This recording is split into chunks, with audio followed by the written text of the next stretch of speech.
Olá, eu estou aqui para falar que agora a gente tem uma segunda parte da aula. A gente achou mais fácil organizar em duas partes, então, se você está acessando esse vídeo primeiro, tem uma primeira parte lá no canal e nas listas de transmissão dessa edição do curso. E lembrando que tem um vídeo de apresentação do curso que a gente vai falar um pouco mais sobre organização e também a gente vai destrinchando os assuntos ao longo das aulas.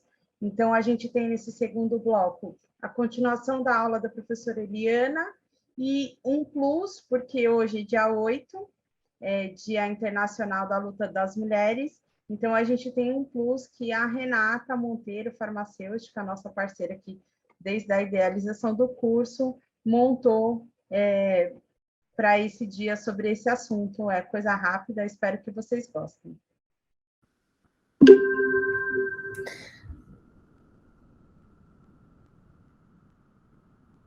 Bem, então agora que a gente já fez o nosso intervalo, tomou o nosso café, vamos para a segunda parte, que é sobre fitoterapia.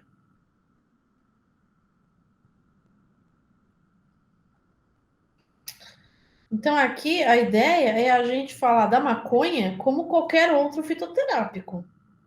Afinal, é uma planta, lembra? Ela não tem culpa, ela não sabe que ela é do mal, que ela é do bem, ela é uma planta, ela tá assim paradinha lá. Assim como o alecrim, assim como o manjericão, assim como o louro. Né? Por que ela não é um fitoterápico? Porque não seria um fitoterápico. De novo, porque está carregado daquele preconceito, porque tem uma outra questão envolvida. Mas a gente não pode perder de vista que ela é medicinal e que ela tem uma importância, um poder muito forte do ponto de vista fitoterápico. Então, ela deveria, sim, é uma afirmação que eu faço, ser vista como qualquer outro fitoterápico.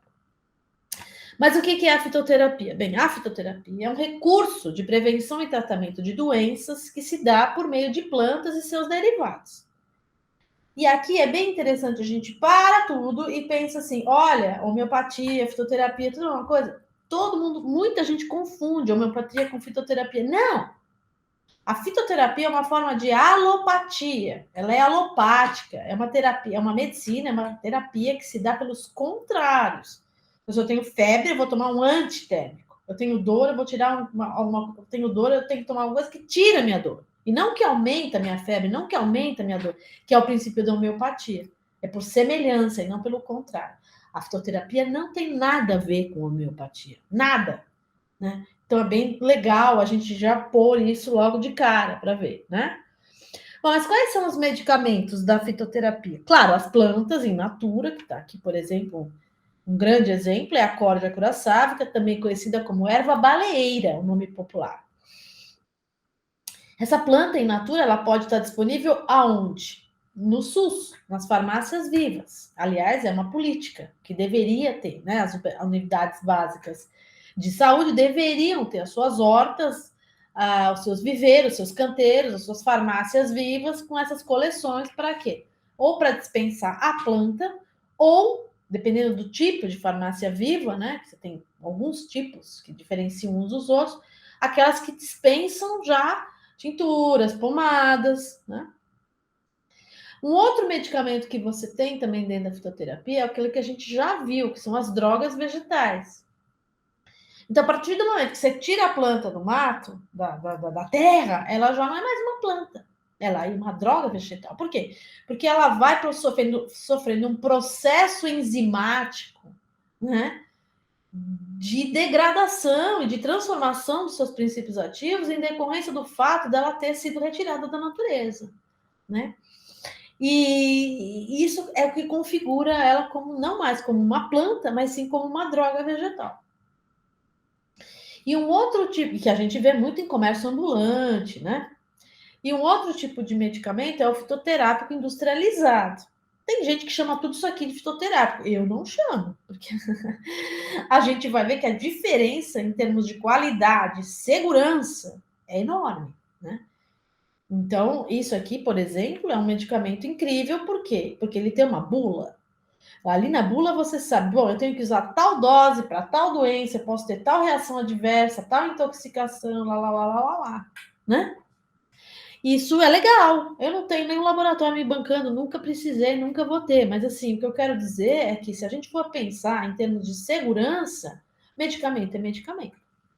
Então, o professor Carlini, quando ele foi presidente da Anvisa, diretor, né, da Anvisa, em 1995, ele chega lá e qual era o cenário? Bom, medicamento sintético precisa passar por todo o crivo para ser registrado, né? Por todo o crivo de estudos de farmacologia pré-clínica, camundongo, rato, bigo, coelho, macaco, e clínica, ser humano.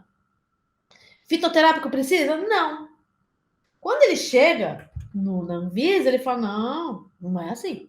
Vamos acabar com isso aqui. É medicamento? Não importa se é sintético ou se é derivado de planta, ou se é fitoterápico, tem que passar. Óbvio que ele ganhou um monte de inimigo, né? Porque as plantas, os fitoterápicos estavam na prateleira, teve que tirar, eles tiveram tempo para se readaptar, fazer esses estudos, lá. Então, graças a ele, hoje, a gente tem fitoterápico, poucos que a gente tem, mas com segurança, qualidade e eficácia comprovadas. Porque é isso, tem que ter as três coisas para ter um registro, né, na Anvisa. Ele tem que ser eficaz, ou seja, é para dor de cabeça, então ele tem que curar dor de cabeça, né? Tem que ter qualidade, se eu estou falando que tem tantos por cento do princípio ativo do extrato tal, aliás, tem que ter, né? De determinados princípios ativos naquele extrato. E tem que ter seguro, porque tá bom, ele cura a dor de cabeça, mas ele te mata. Não resolve muito, né? Então, tem que ter essas três coisas. E aí ele veio para trazer essa racionalidade, para os fitoterápicos. Bom, esse, por exemplo, pegando só o exemplo do Axeflan, que vem da onde? Vem da erva baleira que eu estava mostrando originalmente lá, né?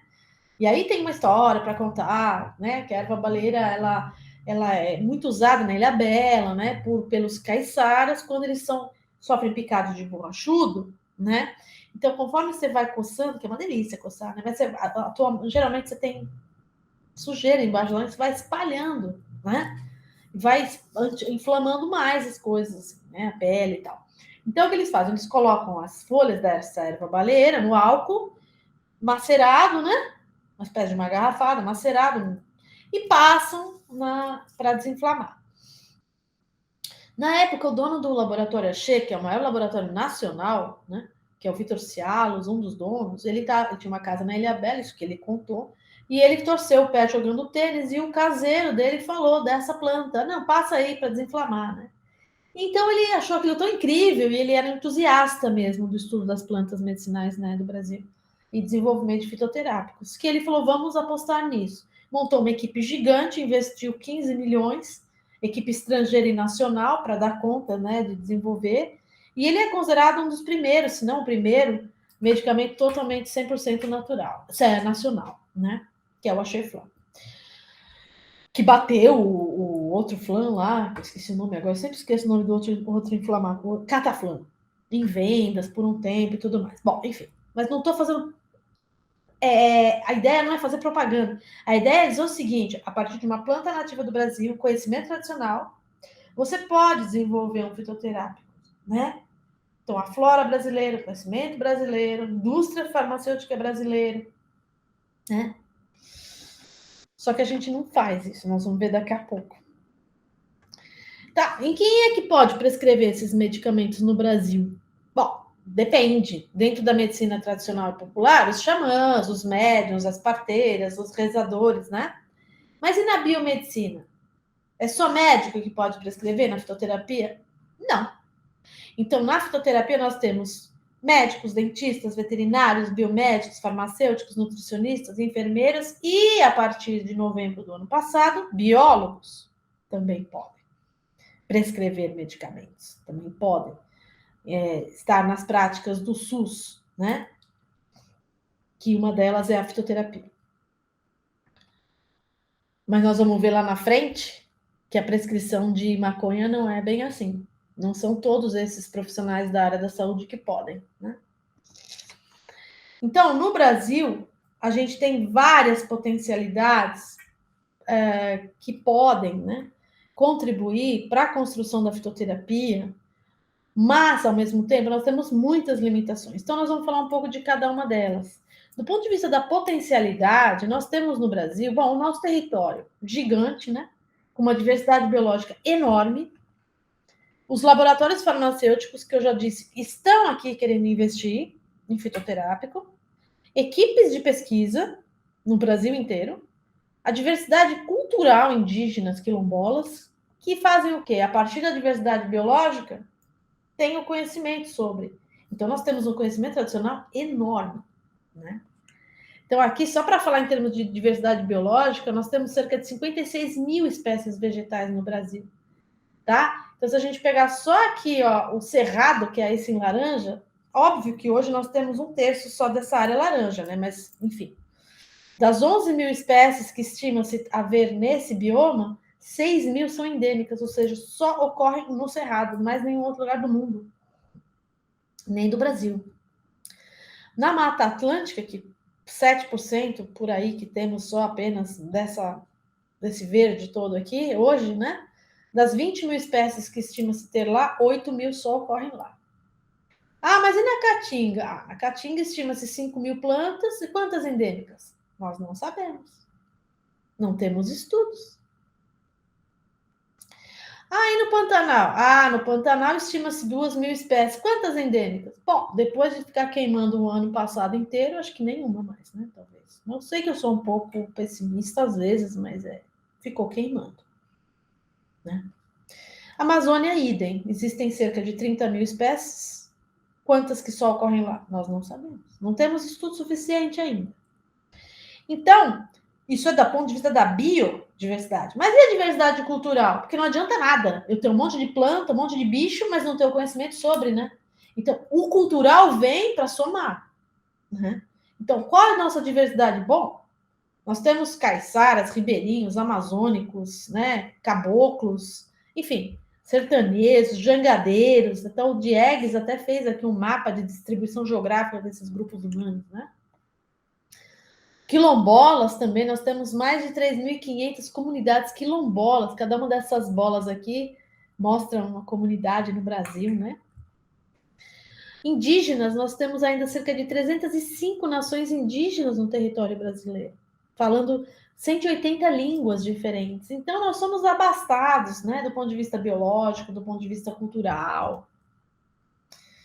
Nosso grupo de estudos aqui do nosso centro de estudos, nós temos um banco de dados com cerca de 1.167 indicações de plantas medicinais, né, que poderia ser estudado, deveria ser estudado para desenvolver novos fitoterápicos com diversos colaboradores. Mas a gente não faz, né? Por quê? Porque temos o cerceamento de diversas legislações, né? Em detrimento do beneficiamento de estrangeiros que estudam. Nós mesmos quase não estudamos, nós temos várias dificuldades para isso. Então, aqui, ó, cada bioma nós temos várias plantas já que a gente sabe do conhecimento ali, né? Então, biodiversidade não é um problema, né? Diversidade cultural também não. O conhecimento tradicional resultante de tudo isso também não é. Ah, e nós temos ainda 275 grupos de pesquisa, ou seja, pessoas da academia que estudam esse conhecimento, que poderiam estudar essas plantas e esses conhecimentos tradicionais. Poderiam. E nós temos cerca de 20 laboratórios que investem em fitoterápicos. Então, o que falta? Nós temos todas essas potencialidades em termos de fitoterápico a partir de plantas nativas do Brasil? Vamos ver. Nós temos muitas limitações, e é aqui que a gente tem um desmatch, né? um descompasso. O que nós temos? Falta de políticas de conservação. Alguém um dia falou, mas nós temos políticas. Eu falei, sim, temos, mas se elas não atuam, é como se não houvesse. Simples assim. Nós temos políticas de plantas medicinais e fitoterápicos que não priorizam as plantas nativas do Brasil. Nós temos pesquisadores de universidades, institutos, que não priorizam as plantas do Brasil. Vão estudar ginkgo biloba, alecrim, alho, sendo que nós temos aqui todo esse arsenal de plantas, né? Temos políticas que cerceiam o acesso ao conhecimento tradicional dos indígenas, quilombolas, por pesquisadores brasileiros, porque os estrangeiros, as ONGs, têm total acesso.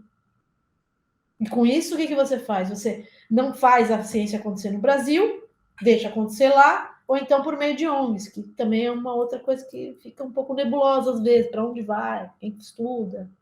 ONG, né? É ONG, não é academia, não é ciência, é outra coisa. E até pode a ONG, mas então deixa a universidade, né? Também.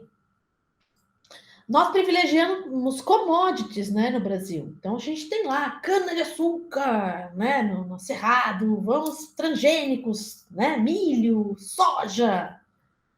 Desmancha tudo, destrói tudo para plantar commodities. Aqui é o jardim do mundo, né? Para combustível a partir de cana, e lá. Enquanto isso, a gente não sabe nem quantas seringueiras, né? Quantos látex a gente deixou de desenvolver porque a gente simplesmente destruiu para plantar commodities. Então, imagine, uma planta que foi descoberta na Amazônia, que é o látex, que é a seringueira, que dá borracha para o mundo inteiro, hoje sintético, ok, mas ainda assim o pneu do avião precisa ser de borracha, senão ele não breca. Então, olha quanto que circula milhões por causa de uma planta. E a gente, ao invés de estudar essas plantas que a gente tem aqui, o que a gente faz? Tira tudo para plantar milho, soja, cana. E por fim, para a desgraça ficar completa, as nossas universidades de medicina, de biomedicina, de farmácia, que são aqueles profissionais da área da saúde, não têm curso sobre plantas medicinais e fitoterápicos. Eles não sabem. Então, como que você faz uma política se você não capacita esses profissionais para prescrição? É uma política manca. Então, essas são as limitações que a gente está falando. Ah, mas o que tem que ver isso com maconha? Tem que ver porque a maconha, ela é um fitoterápico, ela está dentro dessa loucura que nós estamos vendo aqui, né? Então, quais são as limitações? Nós não temos política de conservação. Nós temos 2 biomas nossos aqui, ó, que embora sejam riquíssimos em termos de espécie, 70% de endemia, que só tem a planta naquele local, mais em outro lugar do país nem do mundo, que são locais que já perderam 70% da sua área original. Hotspots, são considerados hotspots. Isso é um absurdo, nós não temos política de conservação. Temos, mas não funciona. Os nossos marcos legais sobre fitoterapia e plantas medicinais, que se revelam por meio da Política Nacional de Práticas Integrativas e Complementares do SUS e a Política Nacional de Plantas Medicinais e Fitoterápicas, ela não condiz muito com o que ela prega, né? Então, olha, se a gente lê aqui, ó, rapidinho, ó, essas políticas apresentam em suas diretrizes o incentivo à pesquisa e ao desenvolvimento com relação ao uso de plantas medicinais e fitoterápicos que possam ser disponibilizados com qualidade, segurança e eficácia à população. Agora vem a pérola. Priorizando a biodiversidade do país. Será? Então, um dia lá, eu e o professor Carlini, a gente pegou essas 5 listas que são ditadas, listas de plantas ditadas pelo Ministério da Saúde e Anvisa, e nós olhamos nessas listas quais delas a planta se repetia em mais de 2 ou mais listas. E aí a gente fez essa lista aqui embaixo. Ó. Essas plantas, 16 plantas exóticas, então estão em 2 ou mais listas dessas, e essas 18 nativas estão em 2 ou mais dessas listas. Ou seja, o que essas listas fazem? Elas orientam o estudo para o desenvolvimento fitoterápico. Orientam editais de agências de fomento. Então, assim, ó, vamos estudar aqui o alho. Vamos estudar. Ó. Eu vou dar um dinheiro para a equipe que estudar o alho. Gente, isso é ridículo. Não tem o menor sentido. Por que eu vou estudar o alho? Se eu tenho 56 mil plantas nativas aqui, não só todas nativas, mas um arsenal gigante de plantas nativas que eu posso estudar e desenvolver um fitoterápico original no mundo, né? Ah, vamos estudar aqui a alcachofra, né? Então é ridículo. Então, as nossas políticas, elas não incentivam, não, o estudo da nossa biodiversidade. Elas incentivam pela metade, no mínimo aqui, né? Uma outra coisa interessante é, se você for numa UBS, passar por um médico e ele te indicar um remédio, o que você deveria ter na farmácia? Fitoterápicos. Pela política, essa capinha verde que a gente viu, deveriam ter 12 remédios fitoterápicos no SUS, né? Desses 12, gente, quase 70% são fitoterápicos que não são da nossa flora, não são do Brasil. Só são do Brasil a unha de gato, para anti-inflamatório, a tal da espinheira santa, que eu falei, que o professor Carlini foi o responsável, né, o líder nesse patente, estudo, para gastrite e dispepsia, o guaco, para tosse, e o creme de aroeira, para gastrite e candidíase. O resto é tudo planta que não é do Brasil. E pior, eu desafio alguém aqui a ir numa UBS e ir lá na farmácia e perguntar se eles têm esses 12 medicamentos lá. Eu fiz isso e fiquei super chateada. Dei uma corrida aí nos 3 ou 4 UBS, fui na farmácia, perguntei pro cara da dispensação, falei, quais fitoterápicos você tem? Ah, não tem, vai chegar, não sei, acabou, nossa, não sei, tá. Aí lá pelas tantas, uma UBS tinha uma espinheira santa. O cara veio todo feliz com a caixinha, eu falei, nossa, agora eu vai, ei! Aí ele falou, só que a caixinha tá vazia. Ou seja, não tem medicamento. A política fala que tinha que ter esses fitoterápicos nas farmácias das UBS, mas não tem. E eu estou falando do estado de São Paulo, cidade de São Paulo. Imagine os lugares onde a gente sabidamente imagina que não tenha, né? Já não tem mesmo. Então, não tem. Então, que política é essa, né? E como tudo pode piorar, eu aprendi a duras penas isso uma vez, quando fui cortar meu cabelo, fui cortar o cabelo e aí ficou ruim. Eu falei, vou cortar de novo, porque pior que tá, não vai ficar. Ficou. Então, sempre dá para piorar, sempre. Esse anexo 1 da RDC 26/2014 fala o seguinte, olha, as plantas que estão nessa lista não podem ser utilizadas na composição de produtos tradicionais fitoterápicos, que é um tipo de fitoterápico, não importa. Importa que existe uma lista proibitiva. Bom, primeiro que não tem só planta, aí tem fungo. Depois você tem sinônimos de plantas. Depois tem umas que nem tem nome científico, ou seja, não tiveram nem o cuidado de passar por um botânico. E olha que absurdo, 18 dessas plantas que estão nessa lista proibitiva são plantas utilizadas em rituais religiosos no Brasil. Uma delas é a cannabis sativa. A outra, que não serve para nada, tá? Maconha não serve para, não é medicinal. Então, realmente não pode estar em medicamento aqui no Brasil, porque ela não é. E a outra, que é usada em rituais no Brasil, é a Banisteriopsis caapi, que é uma das composições do chá ayahuasca, que também está sendo muito estudado como droga, como uma substância antidependência. Então, para quem tem dependência de álcool, dependência de cocaína, usar essa planta, né? Está sendo muito estudado na USP de Ribeirão Preto. Já tem tudo certinho? Não tem, mas está sendo estudado. Então, assim, a gente tem que poder estudar, né? Porque se você não estuda, como que você vai saber? Então, negar o estudo, proibir o estudo é, no mínimo, algo insano, não tem sentido nenhum.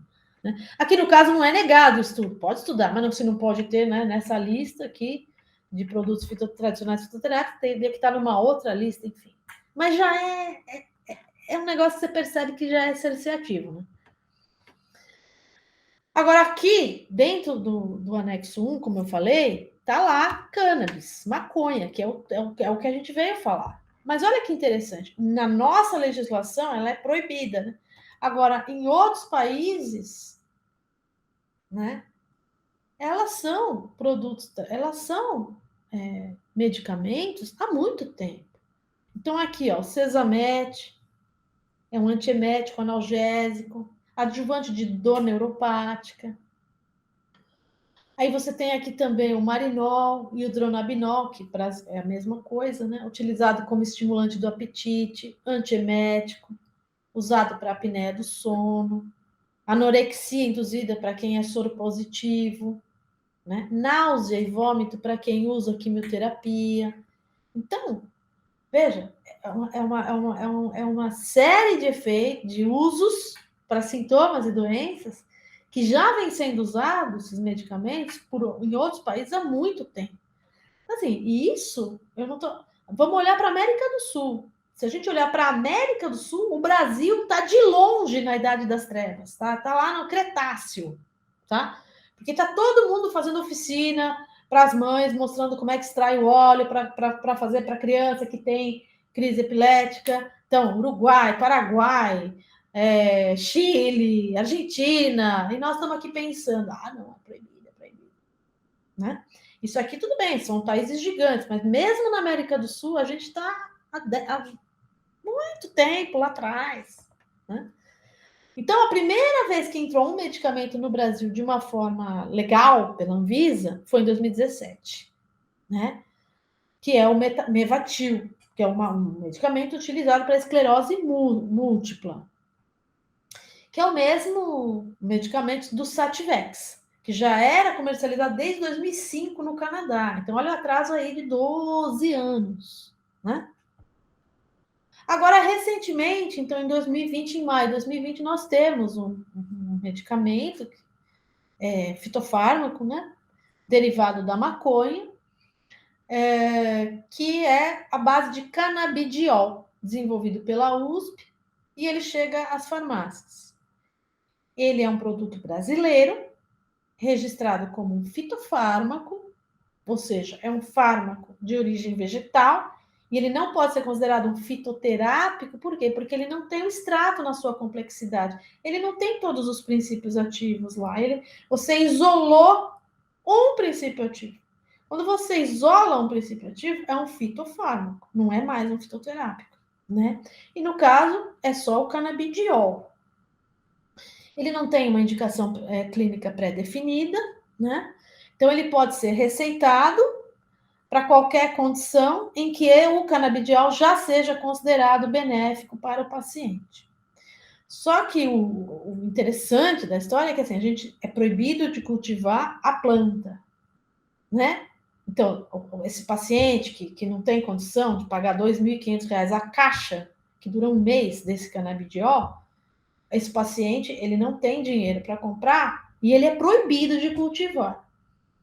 E mais que isso, a gente tem uma discussão que eu acho que é bem interessante a gente fazer, e vocês vão poder fazer essa discussão a partir das aulas que vocês vão ter. O que é melhor? A gente usar o extrato da planta ou usar só um princípio ativo? Eu lembro, eu fiz essa pergunta para o Ethan Russo, na década de 90, quando ele veio para o Brasil, num simpósio aqui organizado, e ele deu risada, ele falou assim, bom, você está perguntando o que é melhor? Mas não dá para ter essa resposta pronta. Vai depender. Bom, do ponto de vista, ele fala, econômico, é melhor você plantar. Porque imagina, para desenvolver, extrair esse princípio ativo, é plantar. Econômico. Do ponto de vista cultural, é melhor o medicamento. Por quê? Porque, por exemplo, uma idosa não vai querer fumar um cigarro ou usar um óleo. Hoje, naquela época, não tinha essa história tanto do óleo, era mais cigarro. Então, tinha um tabu cultural envolvido, né? Uma idosa e tal. Hoje você tem o óleo, você não está fumando, muitas vezes você não tem nem o THC em alta potência no óleo, né? A gente vai ver aqui daqui a pouco. Agora, aí a pérola. Do ponto de vista da eficácia terapêutica, é o extrato, é a planta inteira, o full spectrum que a gente chama, que a gente vai ver no próximo slide. Por quê? Porque no full spectrum eu tenho todos os princípios ativos e canabinoides e os terpenos agindo em sinergia, um contribuindo para o efeito do outro. É a planta no seu estado natural, né? Então ela tem um benefício. Quando eu isolo um princípio ativo, eu aumento a chance de ter uma reação adversa. Então, o Ethan Russo, o próprio professor Carlini e o próprio Michula, eles defendem, né, o efeito comitiva, que é esse efeito sinérgico entre as substâncias. Então, eles defendem o extrato. Ah, mas é para tudo? Olha, eu não tenho como dizer aqui que é para tudo, nada é para tudo, né? É impossível você taxar. Assim, grande parte das vezes, o extrato full spectrum, ele tem uma eficácia terapêutica mais positiva do que quando você isola só um princípio ativo. Não dá para generalizar, óbvio, né? Então, aqui é o que eu estava falando para vocês. Eu tenho aqui o full spectrum, onde eu tenho todos os princípios ativos, sejam eles terpenos, sejam eles canabinoides, e aí vocês vão ter aula química, vocês vão entender mais, muito melhor. E aí, na outra extremidade, você tem o quê? Só o princípio ativo isolado, CBD. E no meio termo, o que você tem? Um broad spectrum, são todos menos o quê? O THC, que é o bruxo, né, da história. O THC, que é o princípio ativo, a gente já viu lá no primeiro slide, que ele altera a percepção, mas vai depender da concentração que ele está nesse óleo, também para ele alterar a percepção ou não, aqui no full spectrum, né? Mas o que importa? O que importa é que no broad spectrum você não tem o THC. O THC não é medicinal? Mentira! O THC, ele é medicinal também. Né? É que como tem toda essa questão de alterar a percepção, então para algumas pessoas é melhor, digamos assim, se precaver e não ter nenhum tipo de trip, nenhuma, né? Óbvio que se você controlar a dose, você não vai ter mesmo, né? Mas de qualquer maneira é uma outra forma do medicamento, né? E aqui, acho que é legal a gente sempre falar que, voltando naquele slide agora, trazendo para a maconha. Então, eu tenho uma planta in natura, eu tenho a sua droga vegetal, que aqui não tem nem o que falar, né, gente? As pessoas que precisam fazer algum medicamento e usam, por exemplo, comprar a maconha nesse estado aqui de droga vegetal, é o pior cenário. Porque está tudo contaminado, você não sabe o que tem lá dentro, tem resto de mosquito, tem um monte de coisa misturada. Então, assim, o que faz a ilegalidade? O que faz a pessoa ter que usar um negócio fora da legalidade? Faz ela cair nesse tipo de comércio aqui, que só está interessado em ganhar dinheiro e não no benefício da pessoa, não no bem-estar da pessoa, e não na saúde, então, da pessoa, né? Então, isso aqui é terrível. Isso é péssimo. Então, qual que é a provocação desse slide? Que esta planta deveria estar na unidade básica de saúde, com a sua qualidade, ou nesses produtos manipulados pelos farmacêuticos e tudo mais, nas UBS, na sua qualidade. E não as pessoas terem que recorrer a esse tipo de medicamento que é péssimo, né? E no contraponto de tudo isso, quem a gente tem? O tal do produto industrializado que eu acabei de mostrar, que é vendido a R$ 2.500 ao mês. E pior que isso, o plantio para essa maconha, para esse medicamento, que é a base de CBD, não é feito no Brasil, porque o Brasil é proibido. Então a gente perde em tudo, vem de fora essa planta. Então a gente deixa de plantar, deixa de ter emprego aqui dentro, deixa de fazer um monte de coisa, né? Então cadê o acesso? Quem que pode pagar esse valor por esse medicamento? Pode ser maravilhoso, ele é maravilhoso, mas quem é que pode pagar, né? E será que ele é mais maravilhoso do que... Então, aqui fica uma outra dúvida também. Por que as pessoas falam assim, o curso é de maconha medicinal? Eu tenho uma crítica ao nome desse curso que eu coordeno. Maconha medicinal. Vai você pôr o nome do curso de maconha? Não pode. Né? Então as pessoas se escondem atrás. A maconha é coisa do negro, lembra lá atrás? E a gente, de novo, negro, eu não estou falando de modo pejorativo, pelo contrário, é o contrário, eu estou querendo chamar atenção para o absurdo que é, né? Por favor, né? Então, assim, não, eu não uso maconha, eu uso maconha medicinal. Não, eu não uso maconha, eu uso CBD. Não uso maconha, eu uso cannabis, que é errado. Cannabis como nome popular é errado, porque cannabis é o nome genérico, é o nome científico da planta. Tá errado. Mas as pessoas se escondem atrás de um nome, porque se você falar maconha, tá vendo? É maconheiro. Né? Então, isso vale também para essa questão. Olha, quantas vezes eu já ouvi, não, mas eu estou usando CBD. Que pena, eu falo, que pena que você está usando CBD, porque você está perdendo a oportunidade de usar o full spectrum. Né? Porque é como se o CBD fosse melhor em todas as situações, mas será que é? Então, assim, fala CBD para não falar que é maconha no seu extrato total, que é o full spectrum, que a gente está discutindo aqui. E eu vou além. A gente fala maconha medicinal, mas será que existe maconha que não seja medicinal? Se elas têm esses princípios ativos, será? Né? Então, aqui eu acho que também é um ponto, por isso essa aula é introdutória, porque ela fala de várias coisas, mas fala muito do preconceito, a questão cultural, né? E quem que pode prescrever maconha no Brasil? Até onde eu saiba, médicos. Mas, até onde eu saiba, veterinário, que teoricamente é um médico, também não pode ainda. Então, médicos, mas nem todo médico, né? E cadê aqueles profissionais todos que eu falei que na fitoterapia pode prescrever, né? O biomédico, lá. Não pode. Por quê? Né? Qual que é o grande problema aqui que temos, né? E aí, para fechar, umas limitações, reflexões. Então, nós temos um grande potencial biológico, cultural, de farmacêutico, de indústrias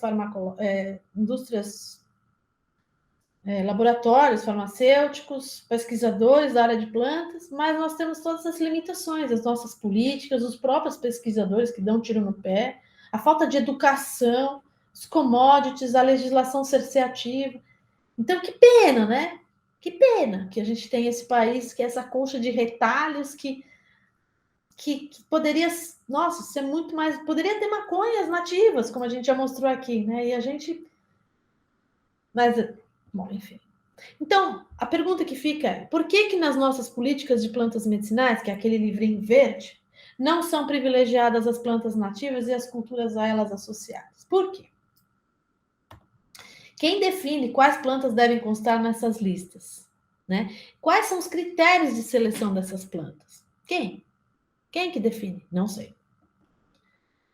E aí fica mais uma pergunta: é possível a gente ter uma única política de plantas medicinais, de fitoterápicos no Brasil? Se a gente pensar que esse Brasil ele é uma concha de retalhos, então não seria muito mais inteligente a gente ter, por exemplo, na região Nordeste, as plantas relacionadas com aquelas culturas, os laboratórios farmacêuticos, pesquisadores que estão lá montando farmácias vivas, UBSs, temáticas sobre aquelas plantas, aquelas culturas, aquelas, né?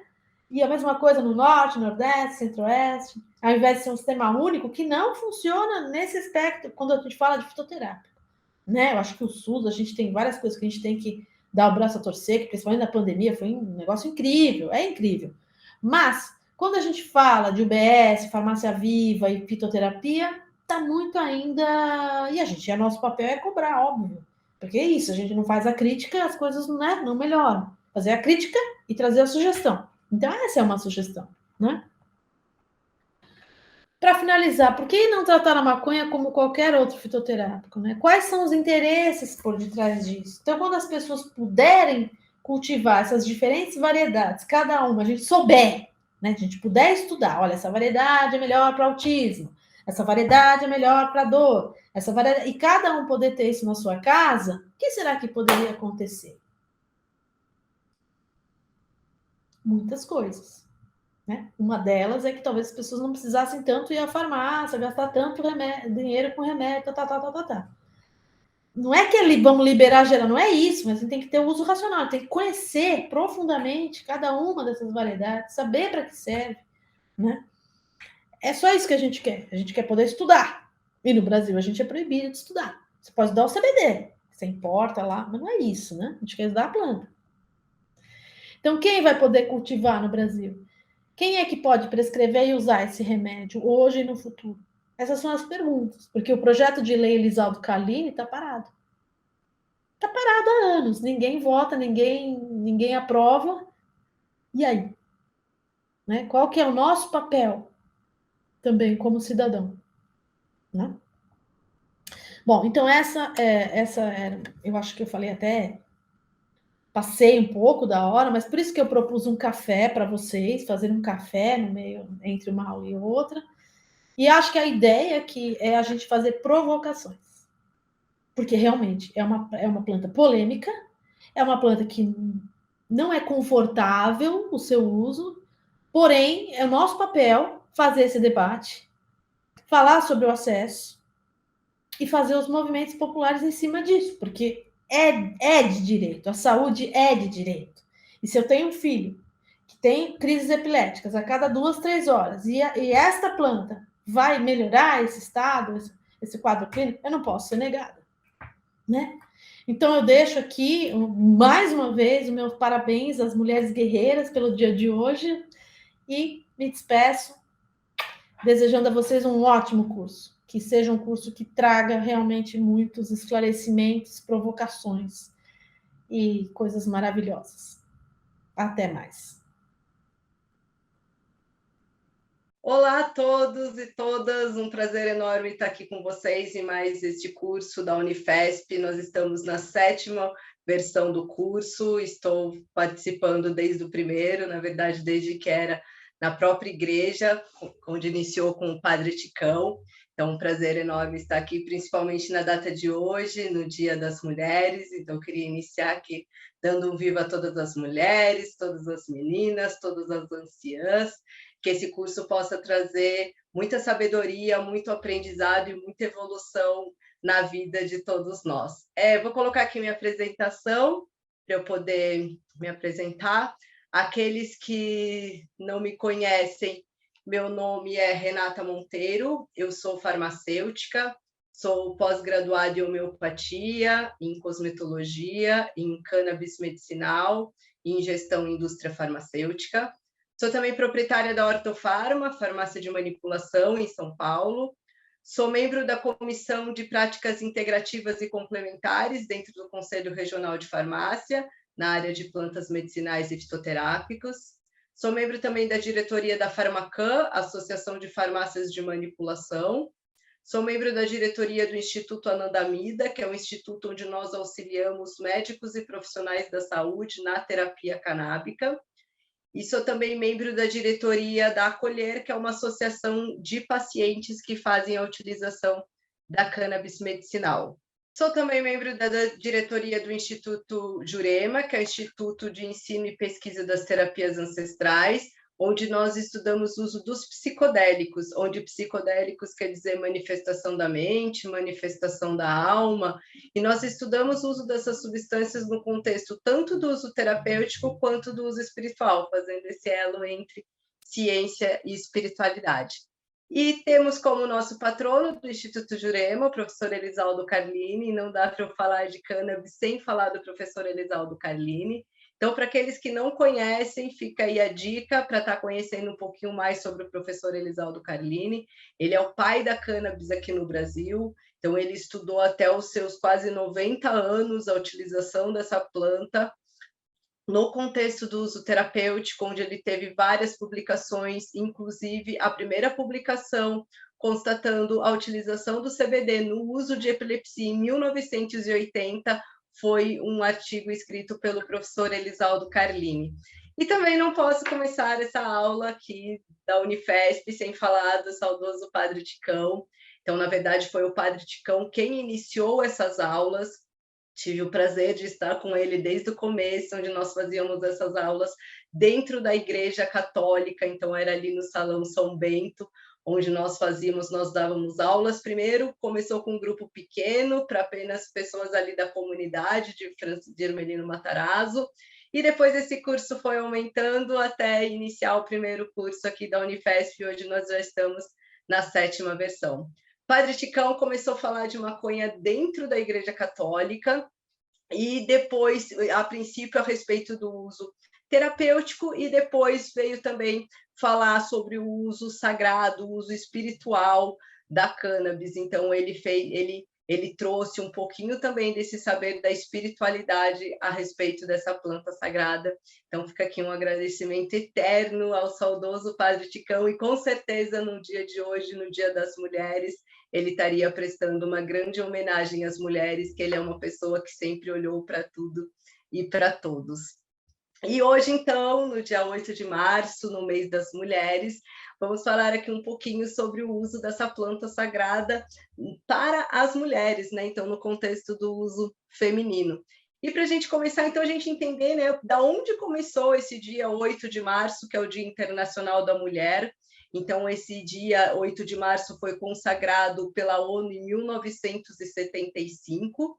Então, iniciou com umas mulheres, elas trabalhavam numa indústria têxtil, e elas começaram a reivindicar pelos seus direitos ali dentro da indústria, onde elas reivindicavam a jornada de trabalho, que era de 16 horas, para que ela diminuísse para 10 horas, sendo que os homens trabalhavam bem menos tempo do que eles e recebiam bem mais do que essas mulheres, e essas mulheres, então, resolveram reivindicar pelos seus direitos.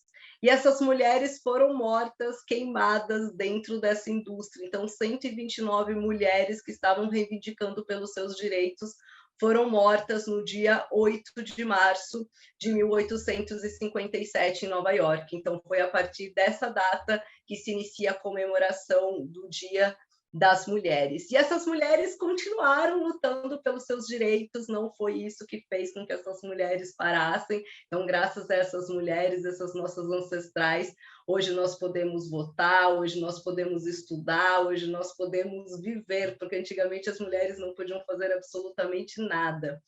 Porém, ainda, né, com várias proibições que se acontecem, algumas mulheres também, por volta de 2014, também se manifestaram e vieram à luta para conseguir mais alguns direitos. Então, fica aí também minha homenagem a essas grandes mulheres, a essas grandes mães, a essas guerreiras que foram as primeiras mulheres a conseguir autorização para estar utilizando a cannabis no contexto do uso terapêutico, ou para a sua própria doença, ou para os seus filhos.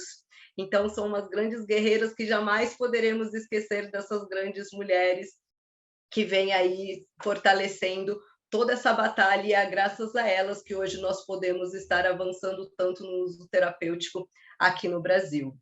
Fica a minha homenagem também às pacientes, aquelas quais não conseguiram, não estão mais hoje aqui presentes conosco e perderam a sua vida pela falta da regulamentação desse medicamento. Então, antes tinham mais perdas, né? Porque antigamente era mais difícil ainda o acesso, hoje já está se tornando cada vez mais fácil ter esse acesso, mas fica essa homenagem a essas guerreiras que lutaram ali no começo de toda essa batalha, que foi mais ou menos em 2013, 2014, quando nós começamos aqui no Brasil. Isso tudo por conta de uma planta, que é a cannabis sativa, que é essa planta aqui maravilhosa, como qualquer outra planta, e que traz vários benefícios, e que também é uma planta feminina. Então, a cannabis ela é composta por cerca de 1.500 compostos, cerca de 179 canabinoides diferentes, então não é só CBD, não é só THC, então é esse fitocomplexo que vai dar uma maior propriedade terapêutica a essa planta. E esses tricomas, que é onde nós encontramos a maior concentração de princípios ativos da planta, nós encontramos em maior concentração nas plantas fêmeas, então são as plantas fêmeas que nós encontramos o princípio ativo para a produção do remédio. Então, uma homenagem aí a essa planta também feminina, que vem trazer aí vários benefícios para a nossa vida. E ela vem trazer vários benefícios, tanto no contexto do uso terapêutico, quanto no contexto do uso espiritual. Então, nossos ancestrais já utilizavam a cannabis desde o hinduísmo, o shintoísmo, o budismo, o taoísmo. Então, diversas religiões que vêm, né? Então, desde o hinduísmo, que é a primeira religião, vem relatando a utilização dessa planta sagrada no contexto não só do uso terapêutico, mas também no contexto do uso espiritual. E ela volta aqui nas últimas décadas, por volta da década de 80, principalmente aqui na região da América do Sul, trazendo a menção à imagem da Virgem Maria, então essa força feminina. Em diversos países diferentes, ela tem essa mesma menção à Virgem Maria, e cada país ali dá um nome diferente para essa força. Então, alguns a chamam de Santa Maria, Rosa Maria, Maria Rosa, Santa Rosa. Então, essa planta sagrada vem trazendo também essa propriedade não só do uso terapêutico, mas também do uso espiritual. E também fica aqui minha homenagem para essas meninas, as quais perderam a sua vida pela guerra às drogas. Então, essas meninas jamais poderão virar mulheres porque tiveram suas vidas interrompidas por conta dessa guerra às drogas. Então, a guerra às drogas, na verdade, é o que é novo, porque a proibição mesmo, ela se inicia na década de 60, então nós não temos nem 100 anos de proibição.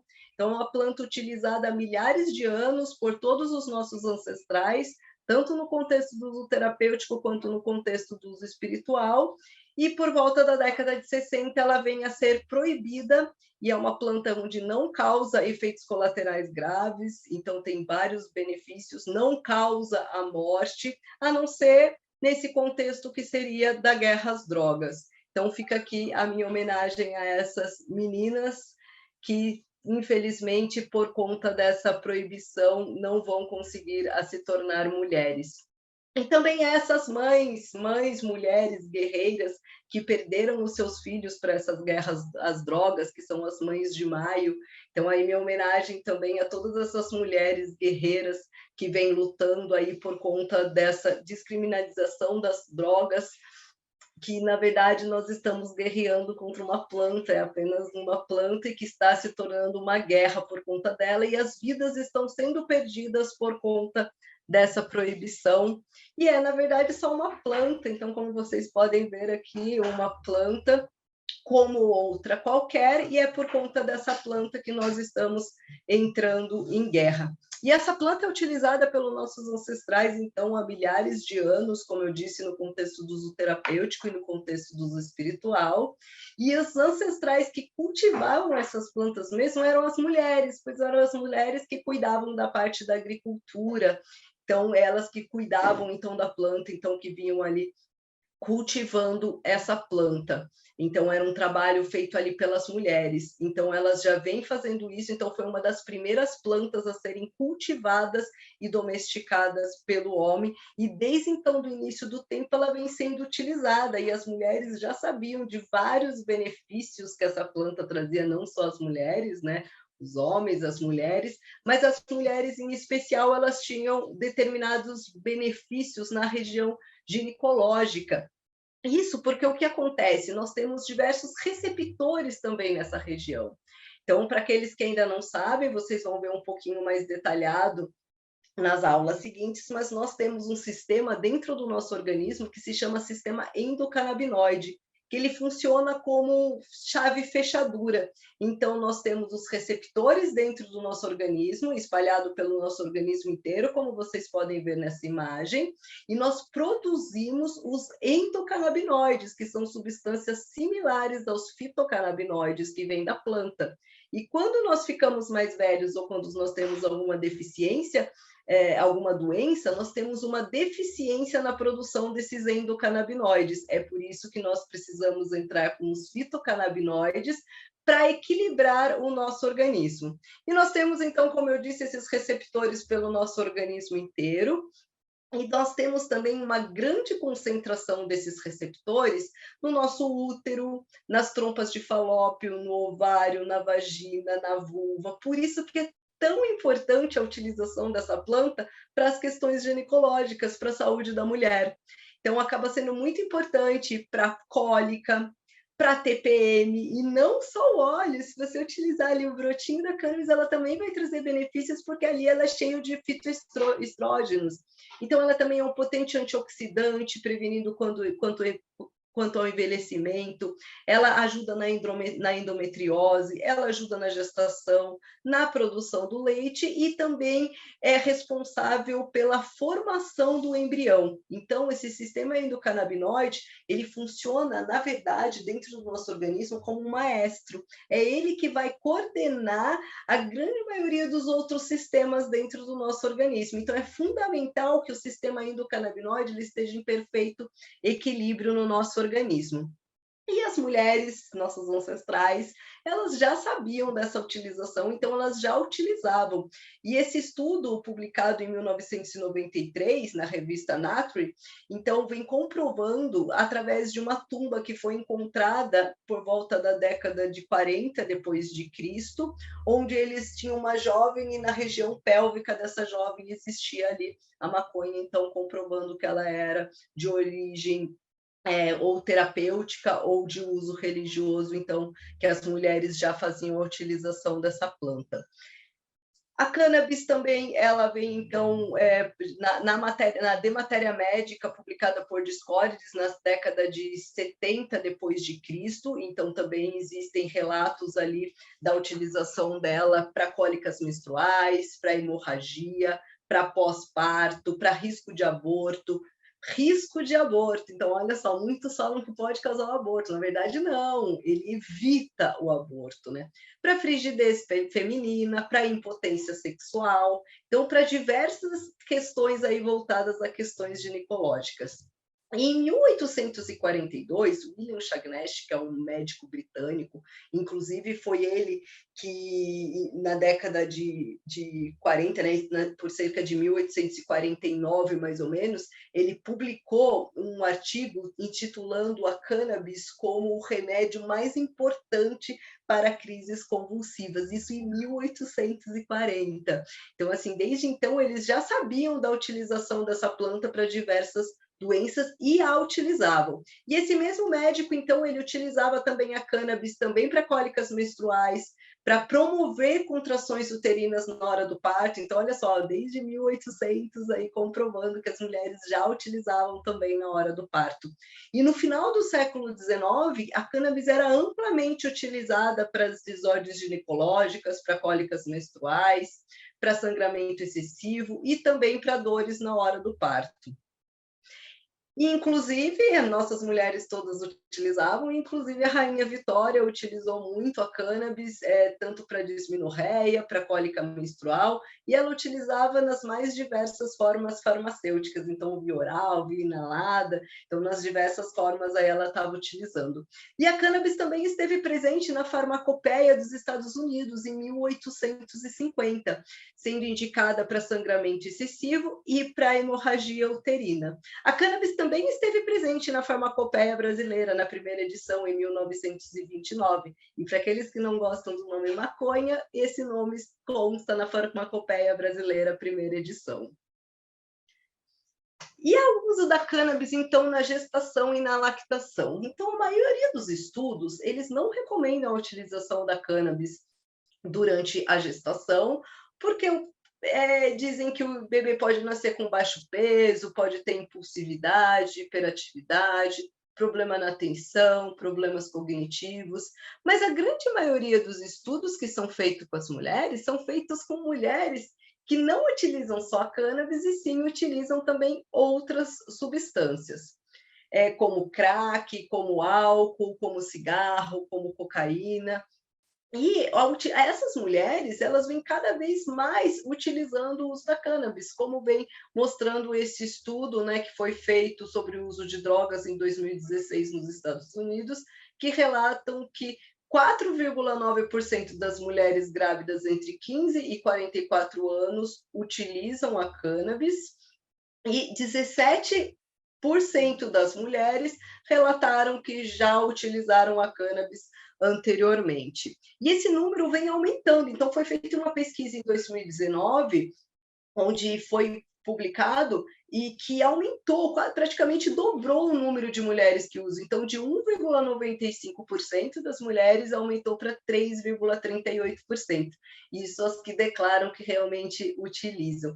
Então, cada vez mais, com o tempo está se passando, as mulheres vêm utilizando cada vez mais na gestação e a gente precisa ter uma certa segurança para estar utilizando. Então, como eu disse, a grande maioria dos estudos não recomendam a utilização na gestação, mas, como eu disse, as mulheres que participam desses estudos, elas não usam só cannabis, elas usam outras substâncias, né? Cigarro, álcool, crack, cocaína, entre outras, e não só isso. Muitas delas não têm uma alimentação saudável, não têm suplementação com ácido fólico ou qualquer outra vitamina e nutrientes, ela não tem uma alimentação saudável, ela passa por questões de estresse, às vezes de violência doméstica. Então, são vários fatores que podem vir interferir na qualidade de vida daquele bebê, né, na hora do parto, e não só a utilização da cannabis. E esse aqui é um estudo muito interessante que vem mostrando isso. Então, é um estudo que foi feito na Jamaica, numa comunidade onde as mulheres só utilizavam a cannabis, então elas não utilizavam mais nenhum outro tipo de substância ali junto. E esse estudo, o que ele vem mostrar? Então, foi um estudo feito com 44 crianças, né, onde 20 das crianças não foram expostas a cannabis e 24 crianças foram expostas a cannabis durante a gestação.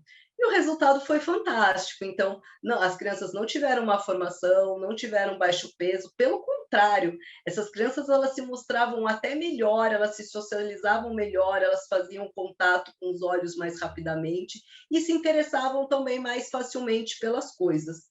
Essas crianças, elas foram acompanhadas até os 5 anos de idade com resultados fantásticos. Porém, a instituição que patrocinava esse estudo, o INAD, ele buscava estudos negativos a respeito da utilização da cannabis. Então, eles acompanharam só até os 5 anos e suspenderam os estudos, as verbas, né, para os estudos, por conta do resultado estar dando positivo. E para que se utiliza a cannabis, então, na hora da gestação, na gestação e na hora do parto? Então, ela é tão importante, desde a formação do embrião, ela ajuda na dor da gestação, então, todas aquelas dores que a mulher tem, na hora que ela larga quadril, na hora que, né, estufa a barriga e tal, e aí também as dores na hora do parto. Auxilia muito na questão do enjoo, ela relaxa a musculatura na hora do parto, ela auxilia no estresse, ela deixa a gestante mais relaxada, ela auxilia na ansiedade, ela deixa a grávida mais descansada, ela auxilia na depressão, tanto durante a gestação como na gestação pós-parto, no aumento do apetite. O nosso leite, né, contém também os endocannabinoides e a cannabis ela também ajuda na produção desse leite, principalmente as sementes, que são também riquíssimas em proteínas aí, e em nutrientes. Não é só apenas as infrutescências onde nós encontramos propriedades terapêuticas. Então, cada partinha ali da cannabis tem a sua partinha importante. Então, aqui, então, como vocês podem ver, então tem uma ampla indicação, né, na hora da gestação e no parto. Aqui no Brasil mesmo existe uma comunidade na Amazônia, onde a grande maioria dessas mulheres fazem a utilização da cannabis, tanto durante a gestação como na hora do parto, com resultados fantásticos. E a cannabis na hora da amamentação? Pode, não pode? Então, já para que todos saibam, o leite materno produz endocannabinoides. Então, a primeira coisa que o bebê faz quando ele nasce é ingerir os endocannabinoides ali através do leite materno. E é esses endocannabinoides que vêm através do leite materno que vai ativar todo o sistema endocannabinoide daquele bebê e vai, então, ativar todo o funcionamento do nosso organismo, porque, como eu disse, é esse sistema endocannabinoide que vai funcionar ali como um maestro, coordenando todas as ações ali do nosso, todos os outros sistemas do nosso organismo, como sistema serotoninérgico, dopaminérgico, GABAérgico. Então, para vocês verem como é importante a presença desse sistema endocannabinoide. E o nosso leite, então, ele produz esses endocannabinoides. E quando você está amamentando, o que acontece? A mãe ela vai ter uma absorção de cerca de 10% do teor desses canabinoides quando ela utiliza. Então, apenas 10% pode ir para o bebê. E desses 10%, apenas cerca de 0,04 nanogramas de THC, né, de canabinoides, que vai se encontrar por ml do leite. Então, assim, é uma quantidade bem pouca mesmo que aquele bebê está ingerindo. Então, não é que a mãe vai fumar, o bebê vai ali sentir as alterações no corpo daquele leite. Não. Então, a mãe vai fumar, aquela substância vai vir para o leite numa baixa concentração e vai apenas estimular mais ali a produção do leite, e a quantidade ingerida pelo bebê é uma quantidade bem baixa. E, assim, a cannabis, é necessário o médico observar ali, né, e ver o risco-benefício. Lógico que não vai se indicar para a mãe usar cannabis se ela não tiver uma necessidade, mas, por exemplo, se ela necessita utilizar um anticonvulsivante, um medicamento para dor, um medicamento para enjoo, algum outro medicamento, muitas vezes aí um tarja preta, portaria 344, que vem trazendo vários efeitos colaterais, por que não utilizar uma planta com bem menos efeitos colaterais, onde nossos ancestrais já utilizavam desde o início dos tempos, inclusive na hora do parto, durante a gestação? Então, isso já vem sendo comprovado, essa utilização. Já se sabe que ela não mata, que ela não queima neurônios. Então, é muito importante a gente colocar isso na balança e verificar o risco-benefício, assim como acontece com a dancetrona. A dancetrona sempre foi amplamente indicada para enjoo durante a gestação. Eu, inclusive, tenho um casal de amigos médicos, inclusive seu filho, que ela teve a indicação de usar andocetrona durante a gestação para alívio do enjoo, e a criança nasceu com problema ocular. Então, então, e a cannabis não vai trazer esses malefícios. Então, o que vale mais a pena, né? A gente utilizar um monte de medicamento com um monte de efeito colateral, ou a gente utilizar a cannabis que já vai ter uma indicação para diversos sintomas ali que aquela mãe está utilizando, às vezes até uma mãe que tem epilepsia ou que tem um câncer, então ela pode estar sendo beneficiada dessa planta. Então, vale a pena a mãe e o médico colocarem na balança ali o risco-benefício e tá vendo aí as vantagens de estar utilizando. Então, eu não digo como sendo proibido, mas apenas um cuidado na hora da utilização, sendo bem utilizada, ela não vai trazer nenhum tipo de malefícios. E não só durante o parto, não só durante a gestação, não só por questão das questões ginecológicas mesmo, que é importante a utilização, né? Então, é importante na vida da mulher no geral. Então, vamos aqui falar um pouquinho não só dos pacientes, mas vamos falar um pouquinho dos cuidadores, das cuidadoras, dessas mamães, dessas mulheres, de todas essas cuidadoras que dedicam a sua vida muitas vezes para estar cuidando daquele filho, daquele pai, enfim, daquele parente próximo ali que está com algum tipo de doença e ela deixa ali a sua vida para poder se dedicar à vida daquele paciente. E ela também precisa dos cuidados, e a cannabis também vem trazer esses cuidados para essas mães. Então, a cannabis ela é muito utilizada para ansiedade, para depressão, para irritabilidade, para insônia, para diversas questões do organismo. Na verdade, ela vem trazer um equilíbrio para o nosso organismo. E não basta só nós termos a saúde, né? Nós temos que ter a qualidade de vida, e a cannabis também vem trazer essa qualidade de vida, não só para o paciente, mas também para aquela mamãe, para aquele papai, para aquele cuidador que cuida tão bem daquele paciente, muitas vezes acaba esquecendo de cuidar de si próprio.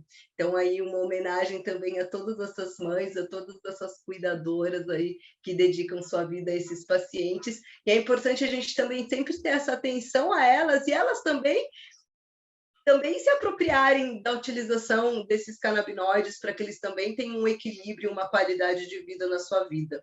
Existem algumas formas, então aqueles que ainda não têm acesso ao extrato para poder já ir utilizando, principalmente os cuidadores que às vezes, né, preferem deixar ali o óleo para o paciente por questões financeiras.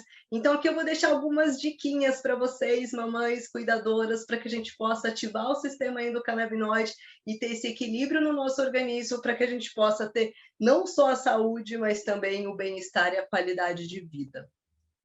Então, uma das coisas para a gente poder, dos pilares para a gente poder ativar o sistema endocannabinoide, então é através de pensamentos e relacionamentos positivos. Então, a gente poder trazer só aquelas energias boas para perto da gente, pensamentos positivos, pessoas com energias positivas, porque esses pensamentos positivos, eles ajudam na liberação de Anandamida, que é Anandamida, então é em sânscrito, né, quer dizer bem-estar, felicidade, o êxtase, né?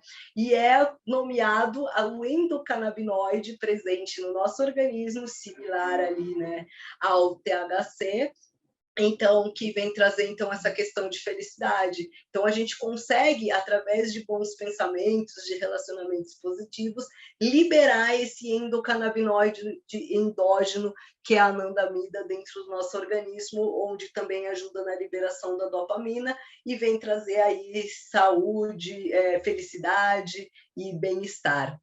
Outra questão também é a qualidade do sono. Então, é fundamental que o paciente, ou que a mamãe, né, ou que a própria cuidadora tenha uma qualidade de sono, porque aquela pessoa que não dorme direito, não consegue fazer o ciclo certinho, desequilibra totalmente o sistema endocannabinoide.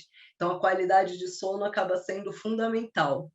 Outra questão para a gente poder ativar o sistema endocannabinoide é através da prática de exercícios físicos. Então, através da prática de exercício físico, a gente também consegue, né, aumentar a produção de anandamida, principalmente após os exercícios aeróbicos. Então, a gente consegue aí estar dando essa estimulação no sistema endocannabinoide. Então, é importante cada um aí, pelo menos 20 minutinhos aí de suor por dia, para a gente poder ativar o sistema endocannabinoide. Aqueles que falam, poxa, não aguento correr, não aguento fazer. Pelo menos um alongamento, né? Um contato com o corpo, esticar o corpo, a gente poder colocar o corpo em movimento. Uma outra coisa para a gente poder ativar o nosso sistema endocannabinoide é através da meditação. A meditação ela vem trazer alguns benefícios, que é o quê? Nos trazer para o agora, para o momento presente. Porque se a gente ficar muito ligado ao nosso passado, aquilo que aconteceu, aquilo que a gente fez, o que a gente deixou de fazer, isso causa depressão. Então a gente fica ali remoendo o passado. Se a gente fica muito ligado com o que vai acontecer, o que vai ser, como vai ser, o que vai acontecer, o que eu vou fazer, isso nos causa ansiedade, nós ficamos ligados ao futuro. Quando nós ficamos também muito ligados ao presente, isso nos causa o estresse. Então, o que nós temos que fazer? Nós temos que viver só o momento agora, o momento presente, porque o que passou, passou, o futuro a Deus pertence, então a gente tem que viver o agora. Então, e a meditação, ela faz o que? Ela esvazia o nosso pensamento daqueles pensamentos ruminantes e nos faz viver o agora, porque a felicidade está no momento presente. Então, é muito importante a gente ter essas práticas meditativas e contemplativas e poder estar em contato com a natureza. Então, tudo isso ajuda a nossa ativação do sistema endocannabinoide. O bom funcionamento do intestino também é fundamental, porque, como eu disse, nós temos receptores pelo nosso organismo inteiro, principalmente no nosso cérebro e no nosso intestino. Então, se o intestino não estiver em pleno funcionamento, nós não conseguimos reequilibrar o sistema endocannabinoide. Então, é fundamental ter esse equilíbrio do intestinal. Para ter um bom equilíbrio intestinal, é importante ter uma boa alimentação. Então, é muito importante nós tirarmos aqueles alimentos inflamatórios e colocarmos alimentos saudáveis para a nossa alimentação. O jejum também vai ajudar a ativar o sistema endocannabinoide. Existem alguns alimentos, né, principalmente aqueles que são ricos em ômega 3, então esses alimentos, eles ativam o sistema endocannabinoide, como nozes, semente de cânhamo, chia, algas, ostras, camarão, entre outras substâncias, então eles são ricos em ômega 3 e eles ativam o sistema endocannabinoide, então é importante a gente colocar eles ou suplementar eles na nossa alimentação ou através de suplementos. E tem aqueles alimentos que são os alimentos inflamatórios, que são os alimentos que nós devemos retirar da nossa alimentação, como leite e derivados, farinha branca, glúten, conservantes, corantes, alimentos processados, alimentos embutidos, açúcar, frituras, refrigerantes, bebidas alcoólicas, carnes e ovos de animais confinados. Então, são esses alimentos os quais prejudicam o nosso sistema endocannabinoide, todo o nosso organismo. Então, é importante a gente poder retirar ou reduzir com esses alimentos. A cannabis, ela é maravilhosa, ela faz um ótimo benefício para o nosso organismo, mas nada trabalha sozinho. É importante as práticas complementares e integrativas, onde uma prática complementa a outra para que nós tenhamos bons resultados. Então, é importante a gente cuidar bastante da alimentação, então incluir esses alimentos e retirar alguns alimentos que são aqueles alimentos que vão bloquear o sistema endocannabinoide. Então, eles podem diminuir a atividade do sistema endocannabinoide. Então, existem alguns alimentos que é importante a gente, né, tá retirando, como marisco, ostra, salmão, enfim, entre outros. Os pensamentos negativos também, eles vão bloquear o sistema endocannabinoide, bloqueiam a liberação de anandamida, que é a substância, o endocannabinoide, que nos dá a sensação de prazer, assim como relacionamentos tóxicos e ambientes tóxicos. Então, vamos tirar da nossa vida tudo aquilo que, né, nos faz mal, tudo aquilo que não nos traz energias positivas, até para dar espaço para o novo entrar, para a energia boa entrar, né? Então, é importante a gente fazer aí essa transformação na nossa vida. Então, é fundamental a gente poder tirar, né, a gente poder sair do ambiente tóxico, porque se nós estamos também no ambiente tóxico, fica difícil a gente fazer qualquer mudança. Então, é importante nós termos essa mudança, né? Então, como diz Albert Einstein, então ele diz: insanidade é continuar fazendo sempre a mesma coisa e esperar resultados diferentes. Então, se nós queremos resultados diferentes, nós temos que fazer práticas diferentes. Então, fica aí a dica para todas as mulheres, para todas as meninas, para todas as mães, para todas as cuidadoras. Então, é a gente poder se transformar interiormente, né? Para a gente poder encontrar resultados melhores através de pequenas práticas onde nós podemos ativar aí o nosso sistema endocannabinoide. E queria que nesse grande Dia das Mulheres, deixar aqui, né, uma homenagem às mulheres, então trago aqui essa frase aqui para as mulheres, que diz: existem mulheres fortes e existem mulheres que ainda não descobriram a sua força. Então, todas as mulheres são muito fortes, todas as mulheres têm uma força muito grande de si, precisa cada uma apenas se descobrir e ter esse autoconhecimento, porque através do autoconhecimento, podendo se conhecer, você consegue trazer a sua força para fora, e assim foram muitas mulheres, e é graças a todas essas mulheres anciãs que foram muito fortes, nós estamos tendo hoje cada vez mais direitos, e graças a essas mulheres, mães maravilhosas que lutaram pelo acesso à cannabis para os seus filhos, hoje a gente está tendo a liberdade da cannabis, da gente poder estar utilizando, e cada vez a gente poder ter mais essa liberdade. E que a cannabis possa vir abrir a mente de vocês, trazer muita prosperidade, trazer muita clareza para o nosso pensamento, porque ela vai cuidar não só do nosso corpo físico, mas também do nosso corpo emocional e do nosso corpo espiritual. Como diziam nossos ancestrais, nós temos que estar bem por inteiro. Então, corpo, mente e espírito é necessário estar em equilíbrio. Então, espero que essa planta sagrada possa trazer à tona toda essa fortaleza que existe dentro de cada uma de vocês, mulheres. Então, que vocês possam se conhecer, se descobrir, se fortalecer dentro dessa força sagrada da Santa Maria, dessa planta sagrada da cannabis, a qual vem sendo utilizada aí há milhares de anos pelos nossos ancestrais.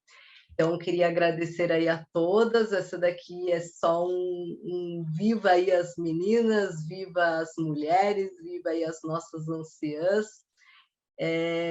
Então, nós teremos algumas outras aulas aí mais para frente, que nós vamos estar trazendo um pouquinho aí mais de informação para vocês. Esse daqui é um cupomzinho de desconto para aqueles alunos novos aqui, então eu tenho uma farmácia de manipulação aqui em São Paulo, os alunos têm desconto de 20% na aquisição dos medicamentos, e aqueles que precisarem de atendimento farmacêutico, seja para ajuste de dose na terapia canábica, psicodélica ou qualquer outra terapia complementar integrativa, ou mesmo na elaboração de laudo para habeas corpus, ou para aqueles que tiveram problemas judiciais aí com a polícia, e até mesmo assessoria para médicos e profissionais da saúde. Então, fica aqui o meu contato, vocês podem estar entrando em contato.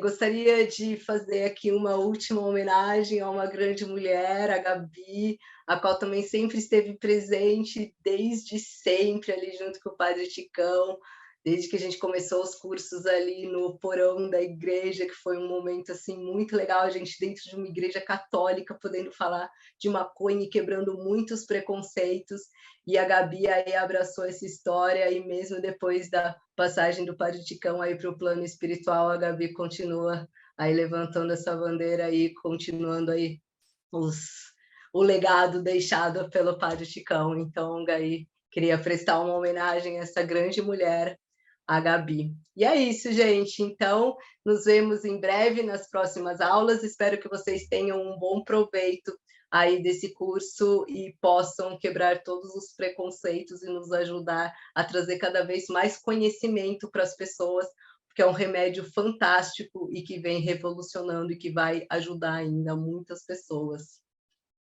Até a próxima.